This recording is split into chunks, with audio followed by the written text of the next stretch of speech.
So high, তো দেখতেই পাচ্ছ আমি আমার বোন আর আমার মা আমরা চলে এসেছিলাম নৈহাটিতে ঠাকুর দেখতে। বড় মার দর্শন করতে চলে এসেছিলাম, সাথে আরও মায়ের দর্শন করতে। ভোর ভোর বেরিয়ে গেছিলাম, ঠিক কালী পুজোর পরের দিন 7:22-এ নৈহাটি লোকাল ধরে পৌঁছে গেছিলাম। প্রথমেই দেখে নাও এই প্যান্ডেলটা, বেশ সুন্দর প্যান্ডেলটা, নতুনত্বের ছোঁয়া, খুব সুন্দর করেছে। সাথে ওই যে মায়ের দর্শন করে নাও।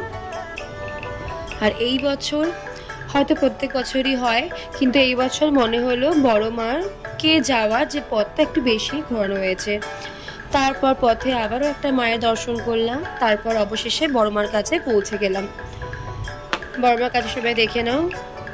তারপর ওখান থেকে বেরিয়ে আমরা আর একটা প্যান্ডেলে গেছিলাম, যেখানে মাকে নাকি অনেক গহনা, সোনার গহনা পরানো হয়েছিল।